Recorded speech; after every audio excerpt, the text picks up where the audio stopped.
There we go. We are live now, Jeff. Yeah, there we go. Yes. Going live soon. I'll refresh. All right. Well, here we go. We're on. What's up, everybody? What's up, Grinder Blues? Hello, hello. Hello from America. Hi, everybody. Oh, yeah, there we go. We're getting some alerts. We'll give it a second. See if nice. I see it. There we go. Wow. Cool. Mine is like 10 minutes behind. Yeah, it'll have a huge lag on it, so don't listen to the audio. Oh, yeah. I'm not even looking then. Yeah, it's gonna be it's weird. It's like I'm moving when I'm not. I'm scared. All right, let's do this. All right. Hello, everybody. Welcome, everybody. This is the Grinder Blues Facebook Live Q&A event. I'm Jaybo, the guitar player. Jaybo Billman. Of course, we have the legendary Doug Pinnick, bass and vocals. Scott Little Billman on drums and vocals. And here we are. We welcome your questions about El Dos or anything about the band. And the good-looking gal on the other side, that's Crystal Fluette. She is going to be doing she's going to wrangle these cats. All right. Let's try to wrangle these cats. We already have John. He's saying hi from Northern Ireland, loving the new record. Hey, all right. Thanks, John. Appreciate it, man. Hey, John. We love Ireland. Let's go there and play a show. Peaky Blinders. I'm ready. So you guys were just kind of talking. I mean, the new record released on September 24th, which was a week ago. Mm-hmm. Yeah. Mm-hmm. So you were talking about how you've gotten messages from people. What are some of the things people are saying? Mostly get a new guitar player. But other than that, no, they're raving about actually Jable's guitar sounds. They're actually raving about that. They are. They are, everybody loves Doug's vocals and everything like that. So they're all over that and this whole thing. I'm actually getting nice compliments on drummings, which I appreciate that. So yeah, the overall thing, nothing's come back, said you guys completely suck. So it's a win. It's right. It's a win at this point. Yeah, no, every response I've got has been fantastic.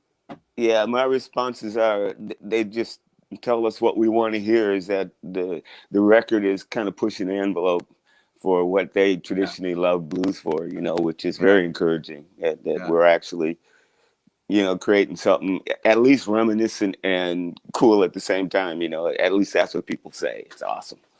That's a very good point. We've been getting that a lot where we have tapped into, we always push the ZZ Top thing. And I think we definitely tapped into that on this record, but also the more traditional and also the more modern aspects, it's all in there. So that's huge. We'll be in Boston. That's what we were shooting for.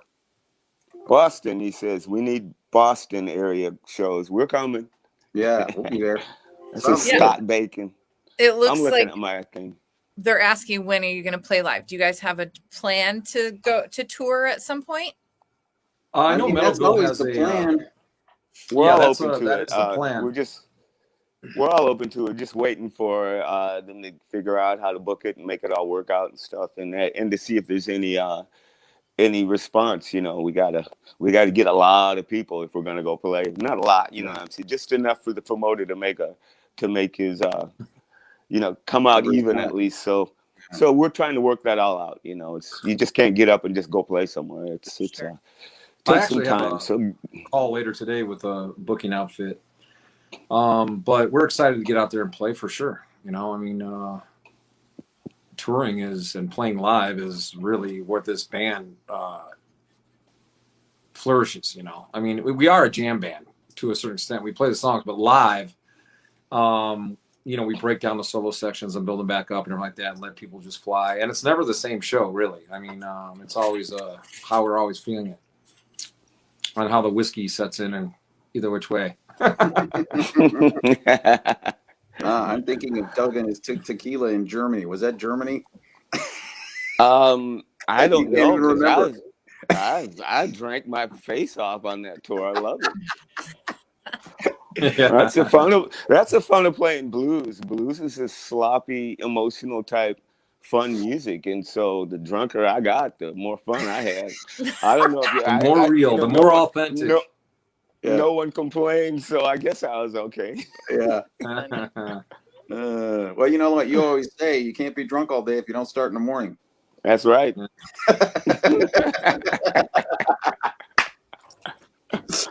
Oh shit. So yeah, to answer the question, yes, we are. I mean, look, man, we're down for whatever touring we can do.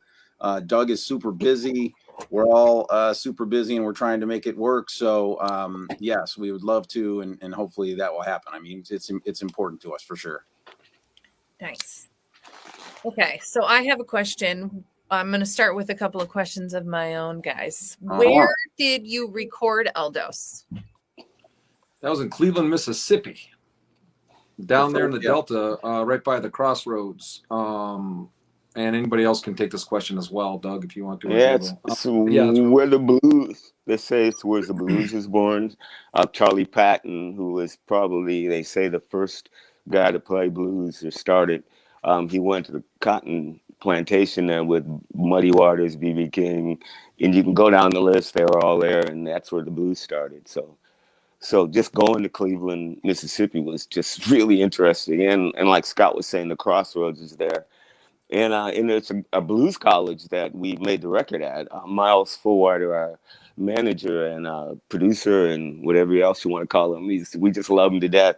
He brought us down there, and didn't we do the record in front of a class? It was like Yeah, it's a blues. yeah, I don't know if it was in class, but he definitely had students helping, and they were in and out all the time, and very involved in the recording process. Plus, it was in this gigantic, so it was a state-of-the-art studio, but it was blues college.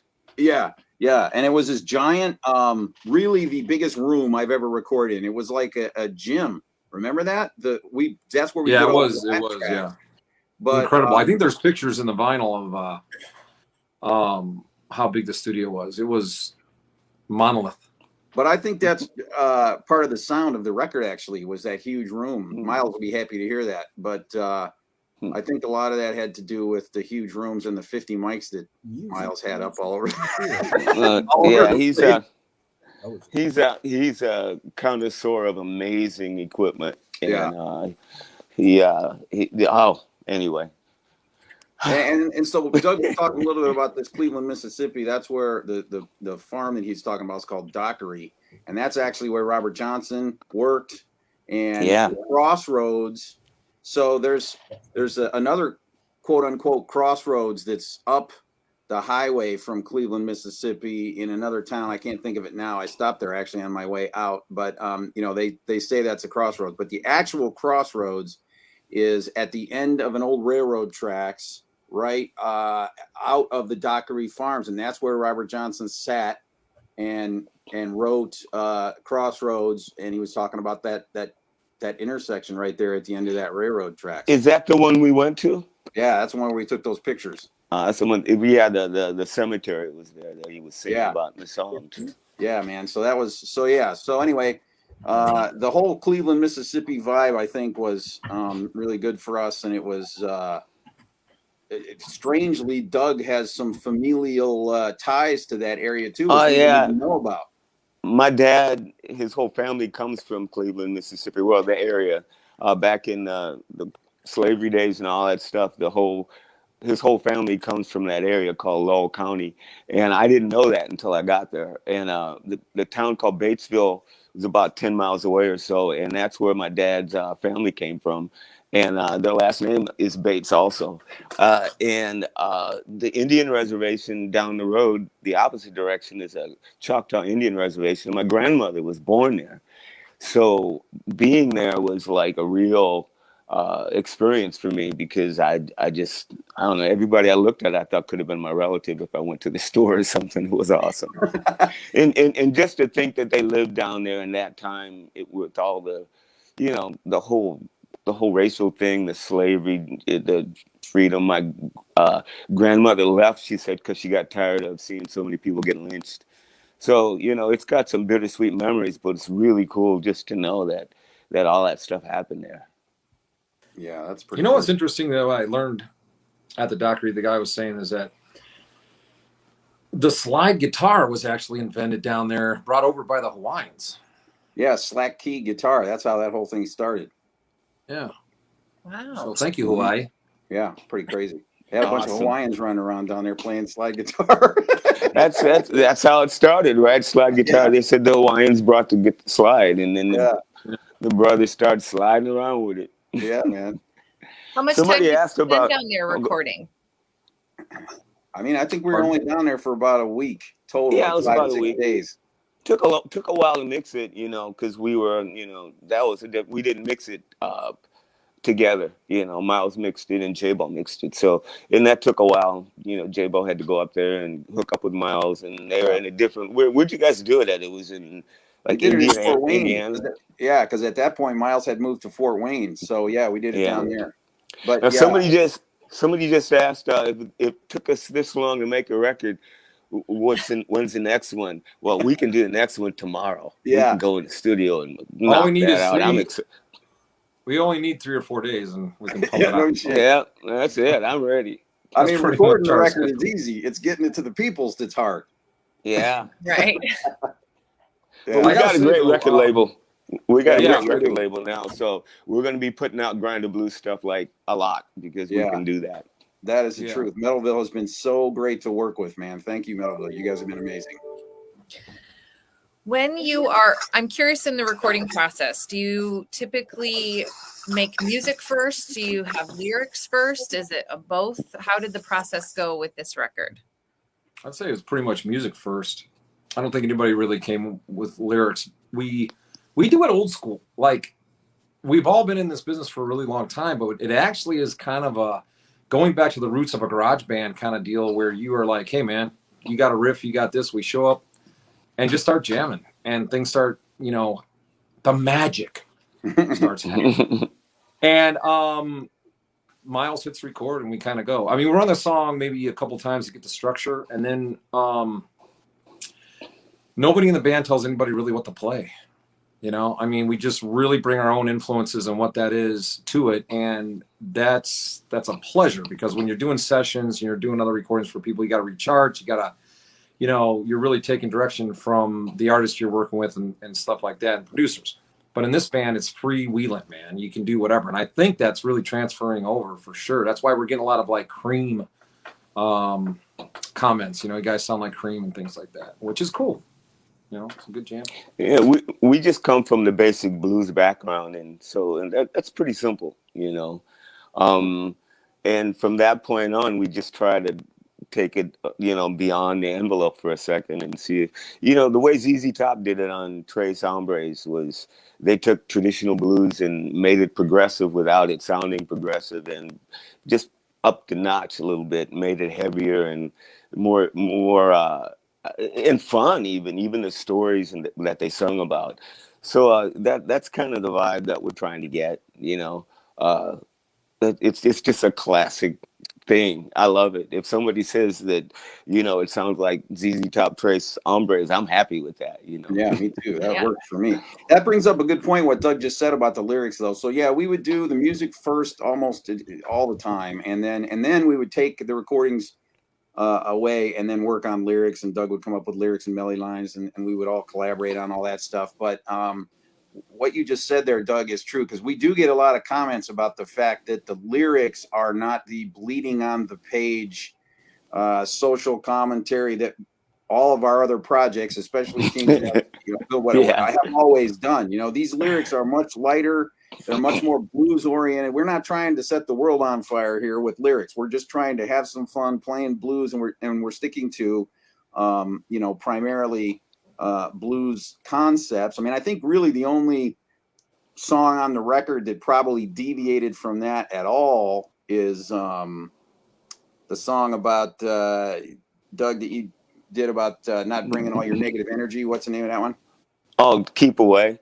Yeah. Actually, almost all the songs that are on there almost have a story behind them. I mean, everything that I contribute to lyrics is always there's a reason. No matter how shallow the song sounds, it's always I'm singing about something, just because I just can't sing about nothing. And so I think all of those. Keep Away is about a person who just brings their negative energy all the time, and that's just a song about. And everybody has one of those people in their lives. It's just that narcissistic person that just won't give you a break, and And I found another way around. Literally, it's a true story of I was driving to Mississippi, and I got off the highway, and it was a 45-minute ride from the highway to Cleveland, but it took me 3 hours. It was a 2-lane highways. There was no curves, just crosses, and you turn left and you turn right. It was in the middle of nowhere. And you had to drive 45 miles an hour because they said the police will stop you and throw you in jail. And I'm a black guy going, oh my God. So I'm freaking out. And I had weed in the car, so I'm just losing my mind. But I got to this one corner, and it said go right. I always say left and go right. And I turned right, and there was this bridge. It was a 2-lane bridge that when I looked up, it went as far as I could see. I couldn't barely see the top of it. And it said the Mississippi River. Now I'm going, now this is a little bridge going over this river. So I started driving up the bridge, and it's going clump, clump, clump, clump, clump, clump. And I'm going higher and higher. And literally, this is an honest truth. The lights on the bridge were in the middle of the bridge, and they dangled. I mean, there was like regular light bulbs. And I got to the top of the bridge, and I saw it going down, and I could see nothing but black. It was like 1 o'clock in the morning, nothing but black. Scared the shit out of me. And I got down, and I swore to myself that I'd find another way around. And that's where the song came from. There you go. Hey. True stuff. Dave had a good question. He said, of the songs I've heard, it seems that you use some really low tunings. Can you discuss that? Yeah, the whole Well, record that's is our tuned thing. to C. But That's that goes our- all the way Yeah. back to Heavy. Doug's That's lineage, heavy. really. Funny story about that. When we first started Yeah. talking about Grinder Blues, I had told Doug that I wanted to do something different, like 7-string blues. I remember saying that was going to 7-string blues, and he's like, "Oh my God, yes, that is the coolest idea." So he actually got me a 7-string guitar from Schecter, which we started to use a little bit, but it was giving me like fits with my tendonitis because I had never played 7-string guitars. I do use them on production music, but I've never actually played one for that long, and so it was starting to give me weird, and I was like, man, this sucks, I'm having a hard time playing this thing. So we said, forget it, let's just tune down to C. So we're not drop C, we're literally C standard tuning with this band, which is super low. That's where and that turned out to be just like this crazy happy thing because Your slide sounds so good that low. Jeez. It does, man. It does. Yeah. So that's where the heavy comes from for sure. So yeah, it's all C, man. Awesome. Yeah, and that's ZZ Top, Trace Hombres was like that. It just seemed lower, so I thought, let's go lower. I mean, you gotta, everything that anybody does is being inspired by something else, and this has been a real dream come true to make this kind of music with these guys. Anyway, next. Next. All right, let's see. We've just got a couple comments. I don't know if you guys are reading them as they come in, but the new CD is awesome. Glad you guys are having fun. My favorite song is Somebody. That's from Jeff. Oh, wow. Cool. Let's see if there Scott said, Jabo, are you saying that spanking isn't meant to start a cultural revolution? I wish. Yeah, who knows? Maybe you're gonna tell the story. Should you tell them? Yeah, Should sure. we tell I people? need to know the story of the song. Is there a story? Please Can I tell it? Yeah, go ahead. Can I tell it? Jabo Yeah. was talking about his kids one day, and when they're up late and they're supposed to be sleeping, and parent gets pissed off and they come out of the room and open up the kid's door and go, "Who wants a spanking?" And Jabo was talking about yelling at his kids late at night, and I thought, who wants a spanking?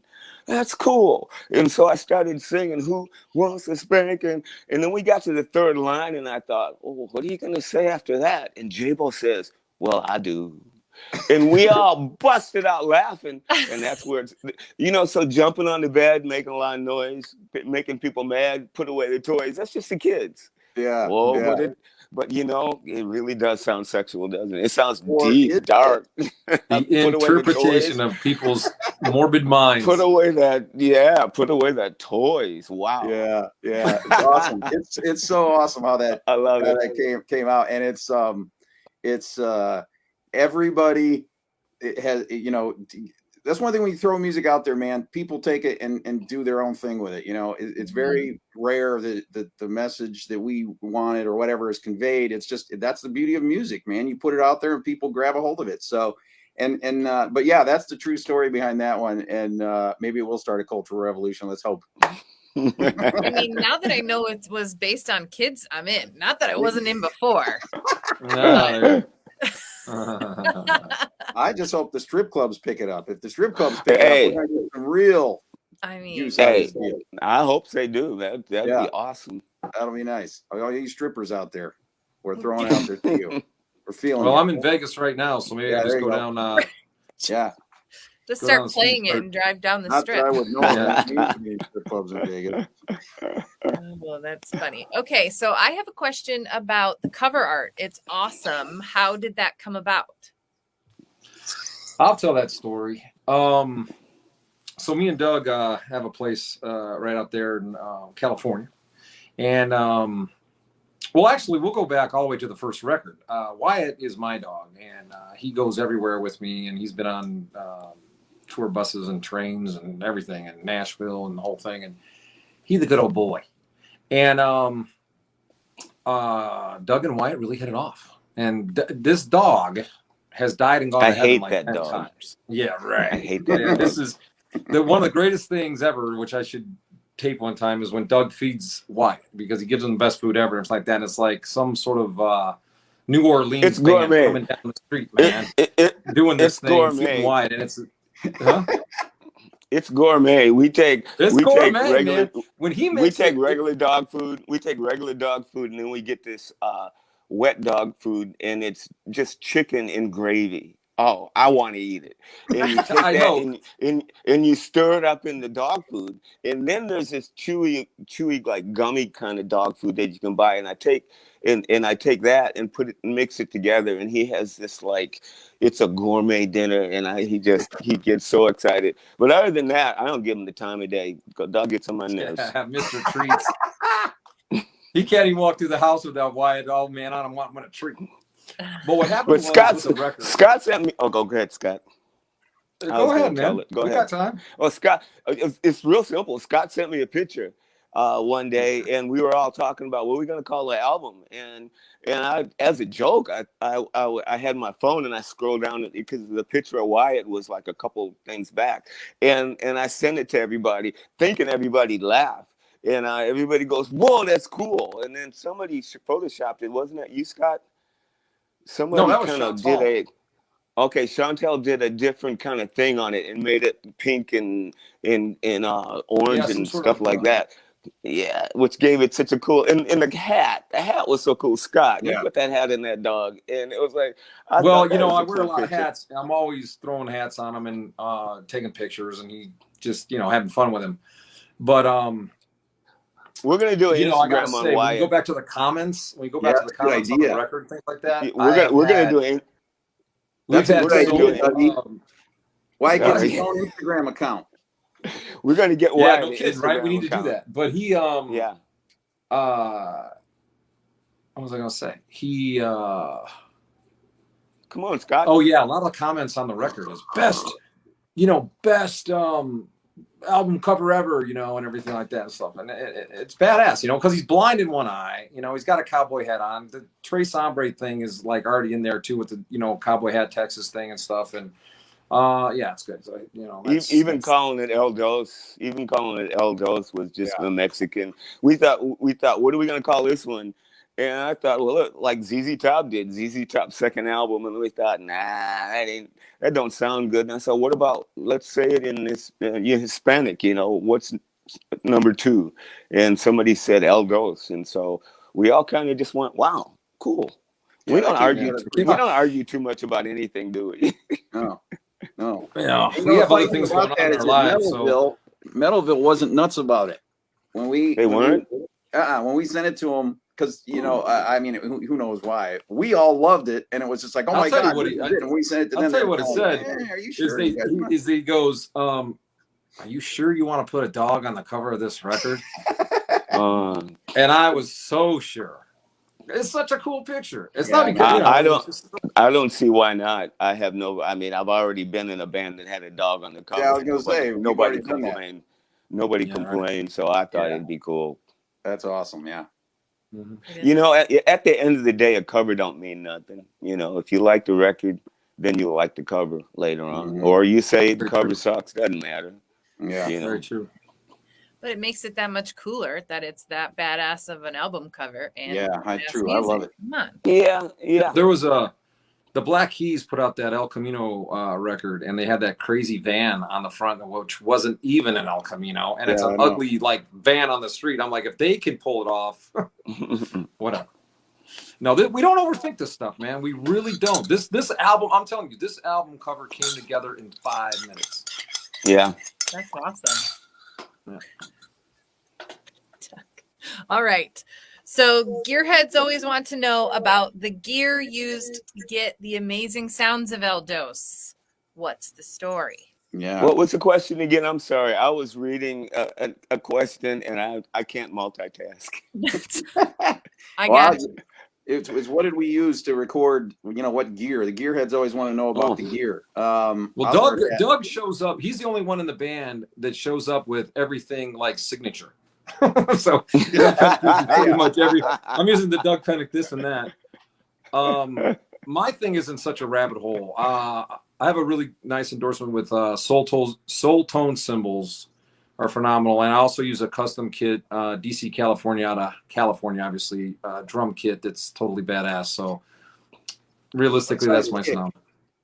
On this record is 26 by 20, so it's a really big kick drum, and that is kind of our sound. You know, I have that big kick drum. Yeah, for me, I did. I think I primarily used the Buddha Super Drive 30 on the record, which is one of the most amazing amps ever. And I also used my Avery Jabo 45 on it a little bit. For all the slide stuff, I used my Reverend, which is sitting right here, actually, my Reverend Rick Vito. I use this guitar specifically for slide because it's got P90s in the bridge, or in the neck, which I love. And it kind of gets that full sound. And then the distortion sounds are a Alex K Productions Hot Ice distortion, which I used on all the Grinder Blues stuff and the tour. It's on my board. And the Leslie sounds, which we use a lot, are that Hughes and Kettner Rotosphere pedal. And other than that, phaser that I use, I heard listening to the record again the other day, I realized that I used more phaser than I thought. That's the option 5 phase, which is good. But I mean, and then primarily the entire record was recorded with my Fender American Standard Telly, which is that there's some magic mojo in that guitar, man, because that thing is absolutely unbelievable. Plus, because we're tuned down to C, I got to use 11s on the guitar, so 11 gauge strings, because that's the only guitar that will hold the tension with the neck that tuned down that low without using bigger strings. So it works out great. But that Telly, man, that thing is just badass. I mean, that is just the guitar for this band for sure. It's beautiful guitar. So so those strings make it fat too, tuned down that low and that thick. Yeah, wow. I think so. Yeah. So yeah, that's the sound, man. And then I will say in the mixes, Miles spread the guitars out in a very interesting way. So they are gigantic on this record, which I thought they were good on the first record, but this record, I'm really happy with the guitar sounds on this record. So some of it is the amps and the mics. I think the mics were 57s and 58s and a Royer ribbon mic, which is kind of a standard deal. And in the mix, we sort of spread them out a little bit. And then Doug was using the Doug pedal, right, Doug? Or were you using the head? No, I was using my head. Doug, the Doug Pennick 4000, 1000. What's the name of it called? Yeah, Doug 1000. I have a signature bass amp from Tech 21, and that's what I used. And I have a signature bass that I use from Schecter, and so that's what I used on the record. Was the pedal wasn't happening yet? I don't think so. Yeah, you were doing the pedal. I remember on the tour, you were literally demoing the pedal. We were working with that pedal. Right. Remember that? That's right. Yeah, it was a prototype. It was Yeah. a prototype. Yeah. That was a lot I'll of tell you fun what, doing dude. Every bass player I know has got that Doug Pinnick pedal. I kid you not. it. You That's must be awesome. raking in the dough. When I come back to LA, we're going to go to dinner on you. No, I'm not raking in the dough. I wish I was. I really do. You know, I probably should have negotiated for more money. I didn't know any better. Oh, I've Well, said you that can a do that million one on the times. Doug Pinnick too. Do it At on the least Doug you Pinnick. know it's my pedal though, and that's what I'm happy about. And I'm glad people like it. It's I haven't heard anybody dog it yet, and it's been 3 or 4 years, and it's all over the net. You know, you could pull up Doug Pinnick DPX3, and it's just everybody's raving about it. So that's exciting. Yeah, that is. That's awesome. Really exciting. I showed up with a coffee cup with a signature on it that says Scott. So that was about the closest I become. You know, I got it with signature anything. So Well, maybe Okay, something moving happened forward. after Grinder Blues. Be a thermos. yeah, I had a thermos that said Scott right there. That's what I did. Good. It's good to have that. We have so lots of people are asking about touring. Do you guys have any good, memorable stories that you can share from previous touring? We only we toured did. really one time. We really only toured one time, didn't we? And No, we that did was 3. across. We Well, did a 3 tours, tour. man. I'm talking tours. We did a couple shows here and there, but touring. Remember the Scandinavia thing? We drove all the way yeah. across Scandinavia in a little car with with drumsticks, my bass, and J-Bo had a pedal board and a guitar. And Yeah. we rented a car and did what, 20 shows or so across Yeah. Scandinavia. Yeah. And we showed up at these little clubs and just had a ball. We played on whatever it was that they had. I brought my pedal, the prototype, so that saved me when it came to bass amps. But we plugged into anything that they had, and there was some shitty amps. And I remember this one drum set. We came in, and I looked at Scott and said, "Dude, can you even play that?" And he says, "I'll make it work." And we rocked out. But I tell you what, I think that was the hardest drum set he ever played. But it was so much fun because it's like we go out not as a rock and roll band coming out to go to, to prove something. We want to come out and just boogie woogie and make you smile and have a good time and hang out. And that's what we did. We'd come early, we hung out with people, and then people would watch us, and we'd hang out with them after and drink with them and stuff. It was just a fun time. I hope that we can still do that and make it that easy and approachable and non-pretentious, can I say? Because we barely did sound checks or anything. We had no sound man, no techs, no nothing. No and techs. that's when I realized that this band can go out and play just the three of us with no problem, because we're not relying on anything other than ourselves, and the result is we're having fun. Yeah, that's true. That's true. Yeah. I remember from that same tour when we got to this happens. We were in the Czech Republic, and we got to what was supposed to be the hotel. You guys remember that? Which not. They didn't know who the hell we are or what the hell we were even talking about. And, thankfully everybody there spoke good English, so we were able to communicate. But we're like, oh my God, we're in the Czech Republic. I have no idea what time it is in the States. We'd been there already for, weeks. So you have no idea what the hell time it is. They don't know anything about what's going on. We're just like, oh yeah, my God. But thankfully, the agent that we worked with was on it, and we were able to. And that actually turned out to be a super cool club and a really fun show, actually. But this kind of stuff happens, man, on the road, especially when you don't have a tour manager with you. We have to handle all this stuff ourselves, and so it's highly stressful. But when that happens, other than that, it's a pretty smooth thing. But yeah, once we hit the stage, we get checked, and you start to feel comfortable. That's like the comfort zone, right? It's like, okay, now we're here on stage, everything's good, let's just rock out, and that's usually the way it is. But there's so many little stories with the touring. I do remember the bass player in the opening band that kept opening for us never wore deodorant. And that, my friend, is something that has stuck in my mind. I'm telling you, I had to go tell the head honcho, I'm like, I got no problem with these guys. I got like that, but that guy doesn't get some deodorant, man. We're gonna leave the club. So that is intended in my mind. I do not that might be a stipulation on the writer now. I remember that. That guy, Jesus. that guy's body odor. That's like, hey man, any opening band, they all gotta wear deodorant. Yeah, because you'd walk into the dressing room and you couldn't breathe. Oh my God, I couldn't eat. They would do these nice catering things for us and stuff, the nice catering things, and I couldn't even make myself a sandwich. God, if you couldn't eat, that's saying something. It must have really been bad. Exactly. So yeah. You know, the other thing too with the touring though on these tours is that we use backline, so we don't have to take any of our own stuff except, like Doug said, just our my pedal board, a couple guitars, Doug's stuff, whatever. So you never know.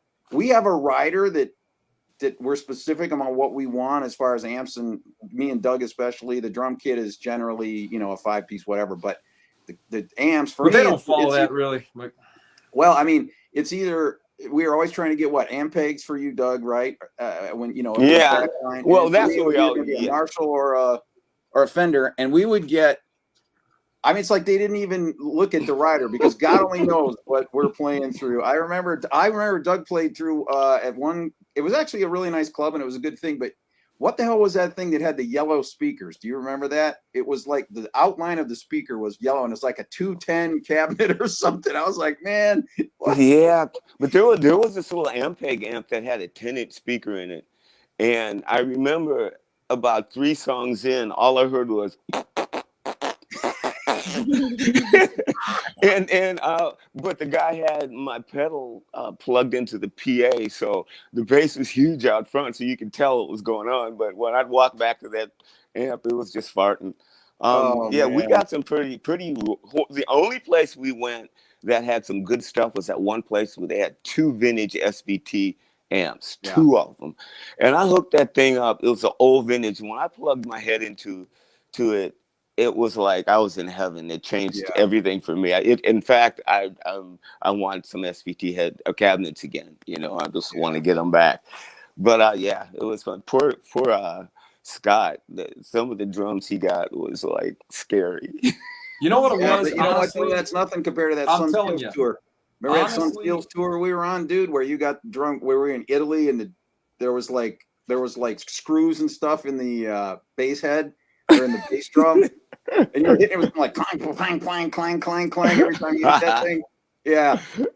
There was it's really like on these tours, it's like a 1920s biplane crop duster flying over barns.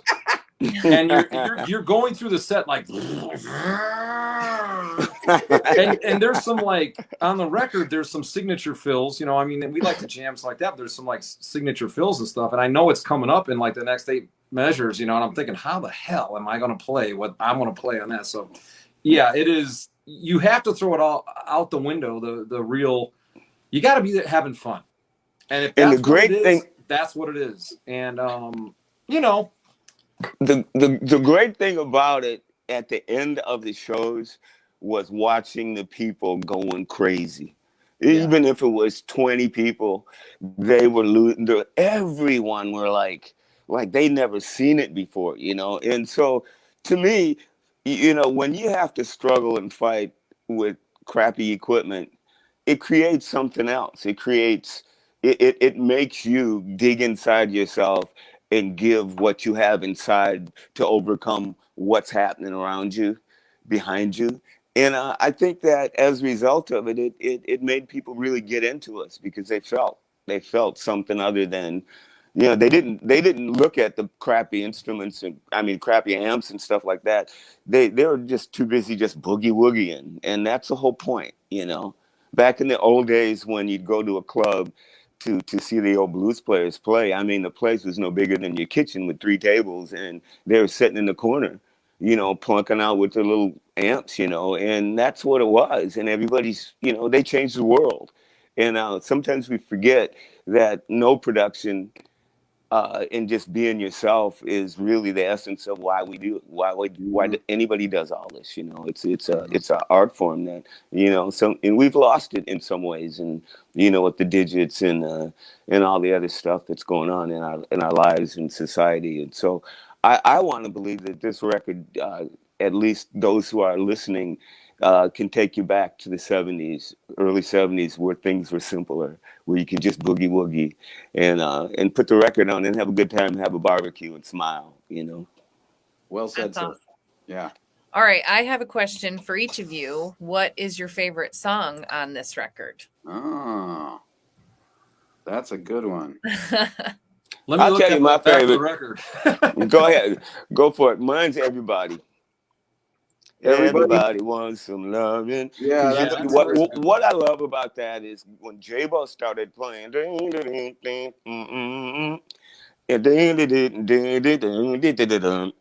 going, that is a great melody. And I'm thinking, well, why sing over top of that? Just sing it with him, you know. Yeah. Even when you get everybody wants some loving, yes they do. You know, when you go, Yeah. that's Yeah, my right. favorite. I mean, to me, that song is just, it's fun, and it's something that it reminds me of the early ZZ Top stuff with these little twists that you just wouldn't notice in a song, and that's what I love about that song. And word wise, everybody needs some love and kissing and hugging and squeezing. Yes, they do. You know, don't we all? You know, Yeah. unless you're 100% narcissist and you know, you have another thing going. But sorry about the narcissism. I went down the rabbit hole on the net on narcissists, and for 3 days now, it's all I've been watching is how to control, how to speak, how to leave, how to, you know. And I don't have anybody in my life like that, but it really helps me see that there were people in my life, and I did what I should have done to get them out. Anyway, next. All right, I Little, like King what's your Without a favorite Throne. song? What? You know what? I actually, we've all cut a lot of records and everything like that. And there are songs on the records like, it's got, ooh, I love that one. There's not one song on this record that I don't like, or I'm privy to. I mean, if you know, whoever wanted to make the set list, you know, it'd be like, yeah, let's play this one, let's play that one. Let's not check any of them. So, it's kind of a generic answer, but I like all the songs on the record. So. I actually like King Without a Throne. I don't know if that's my favorite song on the record, but that's definitely that's blending traditional with some more modern stuff. I like that one. I like Gotta Get Me Some of That. Yes, I mean that's just badass, and I was really happy with the way that came out. But yeah, and I also like what's one where I start off with that the dobro. Is that that's a cool dobro riff. I like that. And then we kick in Where You Gonna Go When the Storm Comes. Oh yeah.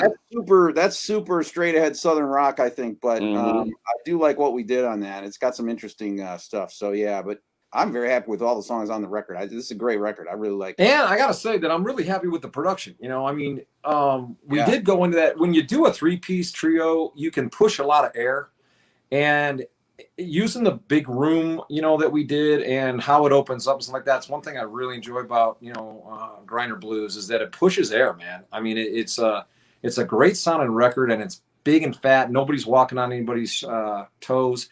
And yeah, kudos to Miles on putting that together with the in the big room and all that kind of stuff. So I mean, it's enjoyable. The trio is the best band, I think, really, especially for the kind of stuff that we do, you know, or that, you know, that we like. I mean, there's not too many out there. Yeah, there's just something about a power trio that is raw. It's very raw. It's very real, and everybody's got to have their shit together.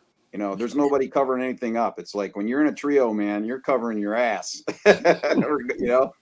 Yeah. So yeah, there's nowhere to hide. Yeah, it's very. I love it. I love it. Cadillac Pat mentioned, he said, listen to the new album this morning. I think I like it more than the first one. Well, that's good. Well, you know, that's supposed to be that way. And we thank you that you picked that up and gave us that encouragement. Hopefully everyone says this is better than the last one.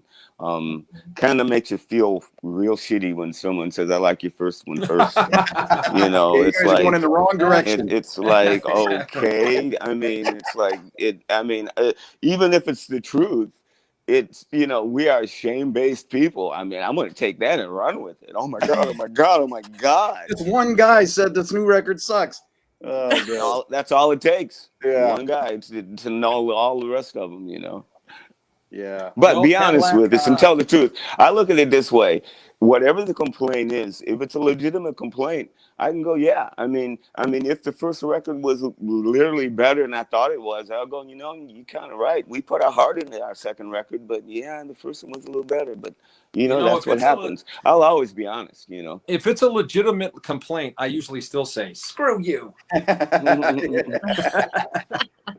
No, I think this record is better than the first one. I mean, I think that we had more of a band vibe on the first one. Plus, the first one we recorded at the Palm Studio in Las Vegas, which is a beautiful studio. I was very happy to be recording there.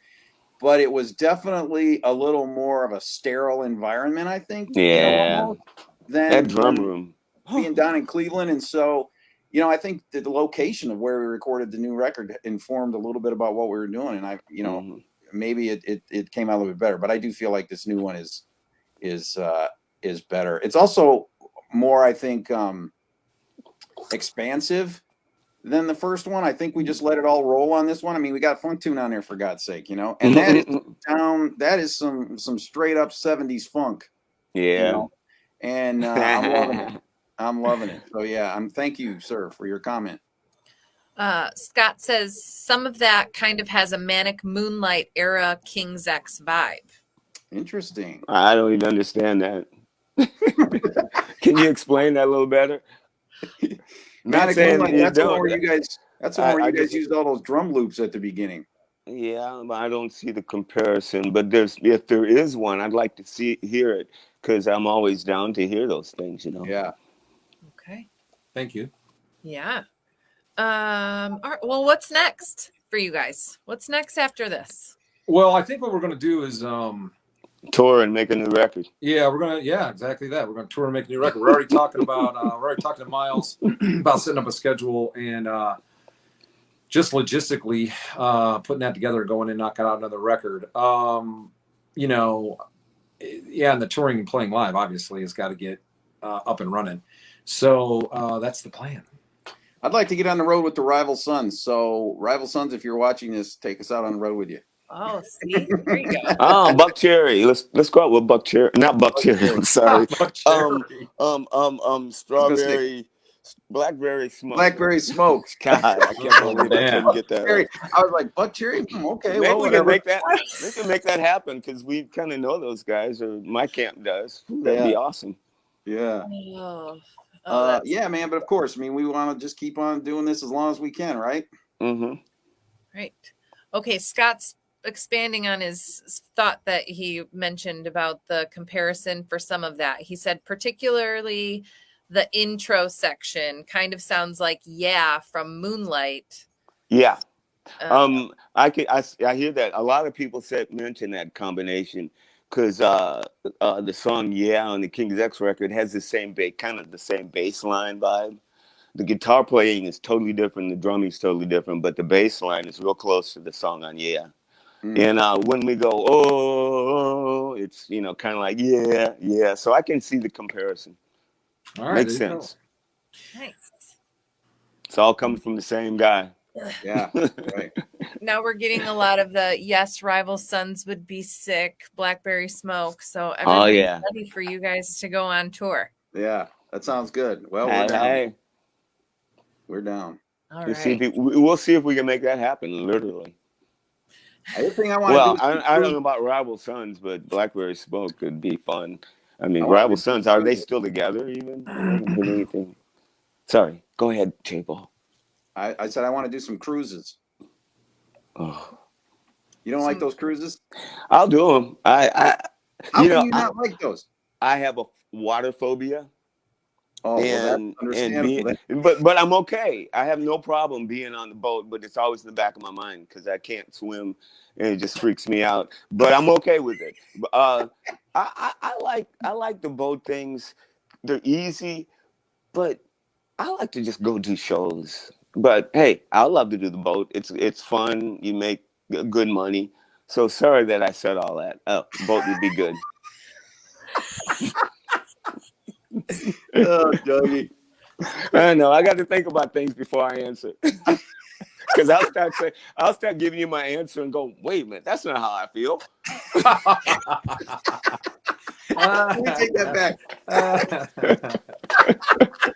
Oh, that is Oh my God. so funny. I immediately regret saying that. Gus, I Oh, that's hilarious. regret this decision. We regret. I'll play anywhere, anytime, worldwide. So whatever they want to do. You know, the other thing we're really looking forward to is the as far as what's next is his vinyl coming out. That's going to come out. El Dos in vinyl is coming out, if I'm not mistaken, November 26th, I think is what the label said. So we're super excited about that. This is our first, well, it's not Doug's first, but it's certainly my first vinyl release. And God, it's so hot right now, and just it's exciting so cool to be holding a vinyl record, man. Anytime I get a vinyl record of anything I'm on, it just makes me smile. I just open it up and go, wow. Because remember when we were kids? Well, I don't know about you. You weren't born when I was a kid, but I remember when we had the albums and open them up, and that's all we had. And you'd stare at the album and watch it spin around. You know, it's so cool. I was hoping it was going to come out. That's how Mystery was built back then. I was hoping it was going to come out on 8-track. So during, on the song, you would be like, diddly, doodly, diddly, diddly. Yeah, I can still hear the 2112 clicks. When I listen to 2112, I know when those 8-track clicks are coming up. Wow. Is that crazy? Yeah. I know, man. Yep, what a crazy deal that was. You get halfway into the song you hated, and then you stopped it right before the lead, and then you got to hear your favorite song. We figured it out. Yeah. God, and then I don't know what the vinyl is going to look like, but I mean, just having the big, back, like you were saying, back in the old days, Doug, that's how we learned about bands. Like you would open it up, and there was liner notes, and there was pictures of the band. That was it. There was no internet, go to Wikipedia, find out about this band. There was all this mystery that was built, which we lack that now. I mean, it's like instantaneous information about anybody that you want. So anybody can find out anything they want about the band immediately. But back in the old days, you held that record. I can remember again, man, holding like hemispheres, and like looking at this record. I got it on my wall right now, and it has such magic there. Now, hopefully people feel the same. I know when I get my own record, it's got vinyl, I'm going to feel that way. I mean, that's super cool. But I'm really looking forward to that. Very excited for that. I wish they weren't so expensive, though. That's hard. I do a record store, and I go $35, $29, $30. And back when I used to buy records, they were $3.99, and that was expensive. Yeah. I mean, it's just weird. Now. That's why they're getting the novelty tax. Yeah. I think, though, if more people bought vinyl again, they could bring the price down, hopefully. Yeah. That would be nice. It's coming back. And the thing is that you technically buying. I mean, if you want a Porsche, you got to pay the Porsche price. You know what I mean? And that's vinyl. You're just getting a better deal. Mm-hmm. And I want everybody to have a chance to buy this shit. I want it cheap. Yeah. Well, it's about as cheap as you can get it if you listen to it on Spotify. Right, that's true, and bad quality too. But nobody makes money on selling records anyway. So that's not the point. We just want people to get them. Touring is when you make a living. Yeah, it's truth. And merchandise sales. Oh, yeah, it looks like we have some people saying they've already pre-ordered the vinyl. So awesome. Yes. Yeah. You're gonna love it because it sonically, it's for records, it has a good analog type sound. Yeah. Records can't sound all brick walled and modern because they don't sound good. You got to go back to the old way. This record gives space. It has openness when you put the record on. I believe that it will sound that way just because the record sounds that way itself now. So it can be only better on vinyl. Yeah. Agreed. That's awesome. I mean, the questions have kind of slowed down a little bit. We have a few more minutes. Is there any other things you guys want to plug, talk about? Somebody asked Jabo, what's your favorite club in Michigan? Your favorite venue to play? Yeah. Kalamazoo State Theater was always great. Yeah, Kalamazoo State Theater was fantastic. I love that venue. I saw Doug play the Fox Theater. Doug, you lucky dog. I want to go to play the Fox. Wow. That I've was played awesome. everywhere. Well, we used to play back in the day. We used to play Fifth Avenue in Detroit was great. Love that room. Machine Shop's fun place to play. But I gotta say, man, I mean, this COVID thing has been rough on venues, and I don't even know anymore like who's even around because I haven't been touring in Michigan super heavy lately. I don't know who's still up and running, who's there. Some of the smaller theaters, some of the clubs. It's hard to say. So we'll have to get out there and see what's going on. But there's so many. Somebody asked about what. Oh, here it is. What other projects you guys doing? Like, I guess they don't know the Billman Brothers have records out, and I got King's X and Solo and KXM and I have a solo record coming out. Just to there you go. Throw it in. When's it coming out, Scott? I don't know, man. Tell us about it. I'm doing a little shopping right now and talking to some people that awesome. are talking about putting it out. But yeah, I mean, Yeah, and I've been releasing new music over the course of the past 6 months or so, releasing it singles on Spotify. So that's out there. J-Bo Billman is out there doing that. And I'm producing some other artists and mixing for some other artists. And if we can get a chance to do NAMM, we'll be there. If we can get a chance to do NAMM, if the door's open, I'm sure we'll play it. We had somebody asked. Yeah. Yeah, we had a really good experience at NAMM doing that. So all that. But I mean, realistically, we are talking about doing a third record, and we need to get this band on the road and go out and have some fun. So it's awesome. And Doug, you got your solo record is dropping here pretty quick, isn't it, Doug? Yeah, my solo record will be out in a week and a half. I'll have to look at the calendar. It's called Joy Bomb, so I hope Doug you guys like it. I have a video on YouTube called Key Changer by Doug Pinnick. Look it up, check it out. It's the first song off my record. I like your dance moves in that. Thank you. Yeah, so we're all staying busy, man. In this business, you got to be as versatile and as busy as you possibly can. We can all attribute to that. That's for sure. Mm-hmm. Just reading some of the comments. I mean, Doug, we talked right away about the touring, and you had said you were going to try to make it work. I guess. I mean, I don't know if you guys are seeing all these comments, but Texas, I'm seeing Pennsylvania, France, they all want you. That's awesome. Like we said, we'll go anywhere. I'd say just keep checking our Facebook page and check us out on Instagram, things like that. I mean, we're just getting wind back in our sail on this thing, so we would love to see everybody and go everywhere and do whatever. So if you're down, we're down. Don't go, just as a side note, don't go to the Grinder Blues website for very much information. Unfortunately, that thing doesn't get updated. More of our updates are going to happen always on Facebook and Instagram, and we all are very active on those. So you can find out more information on, what's happening with Grinder Blues and all of us individually. Really, Facebook is probably the best place. Okay. Somebody says, how's your manager doing? I was at a Buddy Guy Johnny Lang concert, and he sat next to me. Huh? He must be doing okay because I've never met him. I'm going to get on the phone right now. I'm going to get on the phone right now and talk to my manager. We don't, he might have said he was, unless it was Miles. Miles kind of. Miles would not say he was our manager, though. He say he produced us. Yeah. Imposters already. It means we're doing good. Yeah. Who knows? Oh, that's awesome. All right, guys. Anything else you wanna? Hope everybody's staying safe. Get out safe there and buy it, folks. The record is available for sale, and you can listen to it on Spotify. You can listen to it on all of your digital services or whatever. But if you like the record, man, spend $10 and go buy it. It's a great record. We put our heart and soul into it, and get out there and buy the thing, would you? Yeah. And guys, thanks for all the messages. That's Yeah, cool. man. Thank you for it. Sorry we couldn't answer them all, but we tried. I think And we we're going got to put pretty these, and Crystal, this is going to be available on multiple Facebook pages after this to watch it again if people didn't catch up with it, right? Absolutely. Yep. It'll Okay. be available on every place that we're live now. And we'll be able to put it on YouTube as well. Cool. Oh, fantastic.